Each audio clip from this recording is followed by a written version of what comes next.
একটি গাছ থেকেই 10 কেজি করে শস্য। গাছের উচ্চতা প্রায় 7 ফুট। অভিনব শস্য চাষে নতুন আয়ের দিশা নদিয়ার কৃষকের। একটি গাছের উচ্চতা 7 ফুট। একটি গাছ থেকেই পাওয়া যাবে প্রায় 10 কেজি করে শস্য। হতাশার মাঝে অভিনব চাষে নতুন করে আয়ের দিশা দেখাচ্ছে বাংলার কৃষক। নদিয়ার গাংনাপুর থানার দেবগ্রাম গ্রাম পঞ্চায়েতের কোড়াবাড়ি গ্রামের বাসিন্দা বিকাশ দাস পেশায় কৃষক। তিনি মূলত কৃষির ওপর নির্ভর করেই তার সংসার চলে।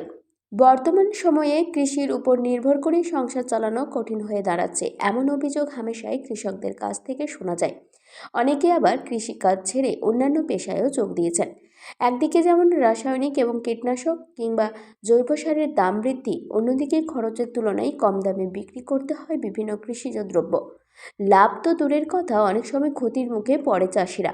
মূলত নদিয়া জেলা সহ গোটা পশ্চিমবাংলায় সাধারণত যে সমস্ত শস্য সেই শস্য চাষ হয়ে থাকে, সেই চাষ করে সামান্য কিছু লাভ হলেও অতিরিক্ত লাভের আশা থেকে বঞ্চিত থাকে চাষিরা।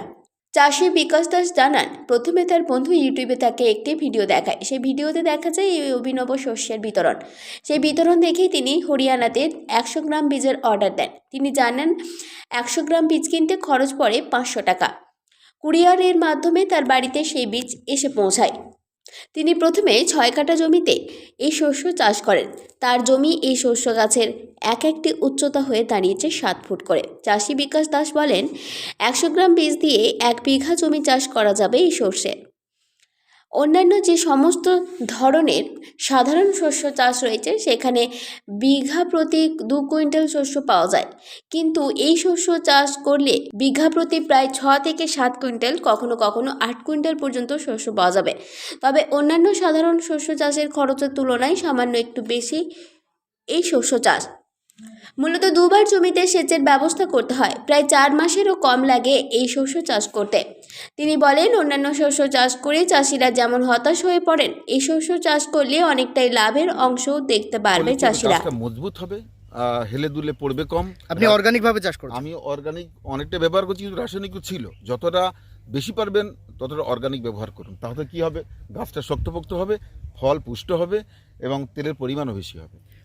যে আমাদের লোকাল যে শস্য তরি শস্য, হ্যাঁ, সেই তরি বিঘা প্রতি কতটা লাগাতে হয় এবং এই শস্য বিঘা প্রতি কতটা বীজ বপন করতে হয়? তরি বা বুলেট এগুলো তো আমাদের লোকালে চাষ হচ্ছে। এগুলো কিন্তু চাষ 3 কুইন্টালের বেশি পাওয়া যায় না, বা বড় জোর 3.5 কুইন্টাল। এটা কিন্তু 6 থেকে 7 কুইন্টাল হবে। গাছ প্রতি 700 গ্রাম থেকে 1 কেজি অবধি হবে। কিন্তু এখন কেউ যদি গাছ তৈরি করতে না পারে, সে তো 100 গ্রামও পেতে পারে। কিন্তু আমরা ভালো চাষ করলে আপনি 700 গ্রাম থেকে 1 কেজি ফল পাবেন একটা গাছ থেকে। হ্যাঁ, ভালো ফল। বিঘা প্রতি কত? গড় তাতে করে অনেকটাই হয়, কিন্তু বিঘা প্রতি আপনি যদি গড়ে একটা হিসেব করবেন, কেউ 1 কেজি দেবে, কেউ 700 গ্রাম, কেউ 500 গ্রাম, কেউ 400 গ্রাম দিতে পারে। ফলে গড়ে যদি 400 গ্রাম করে ধরেন একটি গাছে, তাহলেও কিন্তু 6 কুইন্টাল হয়। 6 কুইন্টাল ফলন পাবেন। গাছের যে পরিধি, তাতে করে 400 গ্রাম ফল হবে। তাতে করে কিন্তু মানে ভাবাই যায়। আপনি দেখুন, এটা 400 নয়, এটাই বেশি হবে। বিঘা প্রতি কতগুলো বীজ লাগিয়েছেন? বিঘা প্রতি 100 গ্রাম বীজ। 100 গ্রাম? 100 গ্রাম।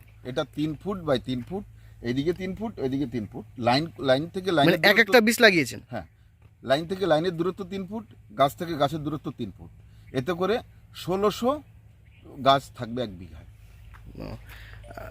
বলছি, এই যে শস্যেই চাপান কখন দিয়েছেন এবং কবার দিয়েছেন? এটা যখন গাছটা অনেকটাই ফুল স্টার্ট হয়ে গেছে, এত বড় গাছ হয়ে গেছিল, মানে 2 ফুট 3 ফুট। একবার সার দিয়েছি, একবার মাত্র।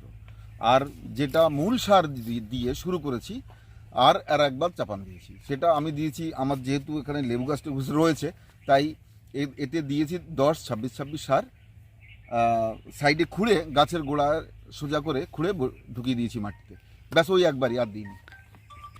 সেচ কবার দিয়েছেন? সেচ আমি দিয়েছি একবার, কিন্তু এবছর 2 বার বৃষ্টি হলো তো, তাই একবার দিয়েছি। কিন্তু বৃষ্টি না হলে কিন্তু আপনাদেরও 2 বার 3 বারও দিতে হতে পারে, কারণ আমার মনে হয় এখনও একবার লাগতে পারে। আপনার নাম এবং ঠিকানা? আমার নাম বিকাশ দাস, আমার ঠিকানা আমার গ্রাম কোড়াবাড়ি, পোস্ট গাংনাপুর, থানা গাংনাপুর, জেলা নদিয়া। Thank you. নদিয়া থেকে নিজস্ব প্রতিনিধির রিপোর্ট 99 নিউজ বাংলা।